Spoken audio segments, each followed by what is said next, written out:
પ્રણામ। આજના સમયમાં પણ એવા લોકો છે કે જે લોકો એવું માને છે કે આપણા ઘરના બાળકો છે કે અન્ય મેમ્બર્સ છે એ લોકો જો વધારે ફ્રીક્વન્સીમાં ઉપાશ્રય જશે, સાધુ સાધ્વીજી ભગવંતો પાસે જશે, વધારે સમય ત્યાં ગાળશે તો સાધુ સાધ્વીજી ભગવંતો ખબર નહીં એવું શું કરી નાખશે કે એ લોકો એ તરફ ખેંચાઈ જશે, દીક્ષાની ડિમાન્ડ કરશે। હા, આજના સમયમાં પણ આવા ઘણા બધા લોકો છે કે જે એવું માને છે કે સાધુ સાધ્વીજી ભગવંતો એમની પાસે આવનારા લોકોને કંઈક એવું કરી નાખે છે, કંઈક જાદુ કરી નાખે છે કે એ લોકો દીક્ષા તરફ વળી જાય છે।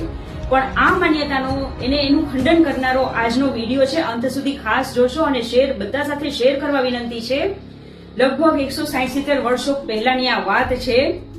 એક વખત બે બાળકો દીક્ષા લેવા માટે એની ટ્રેનિંગ માટે એક સાધુ મહારાજ પાસે જાય છે અને એમનો વિચાર જણાવે છે।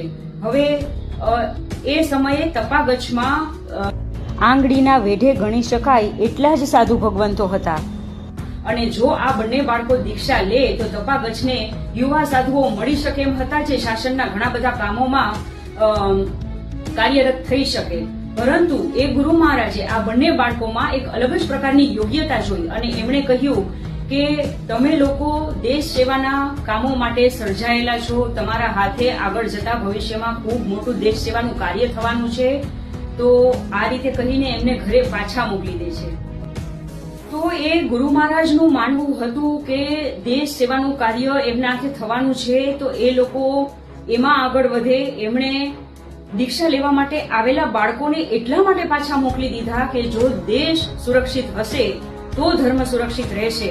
તો અહીં આપણી એ જે માન્યતા છે કે વારંવાર અને વધારે સમય ગાળવાથી દીક્ષા તરફ એ લોકો ખેંચી લે છે આપણા ઘરના મેમ્બર્સને, બાળકોને વગેરેને, તો આ માન્યતાનું અહીં ખંડન થાય છે। આ ગુરુ મહારાજ જે હતા એમણે એ બાળકોની યોગ્યતા જોઈને એમને ઘરે પાછા મોકલી દીધા અને ખરેખર ભવિષ્યમાં એમના હાથે દેશ સેવાનું કાર્ય થયું। અને આપણે આની પહેલાના 2 એપિસોડમાં જે જાણ્યું કે ભારત વર્ષમાં પહેલી ફાંસી અંગ્રેજો દ્વારા કોને આપવામાં આવી હતી તો એ હતા લાલા હુકમચંદ જૈન અને બીજા હતા દેશ માટે શહીદ થનારા બીજા પણ જૈન હતા અમરચંદ બાંઠિયા।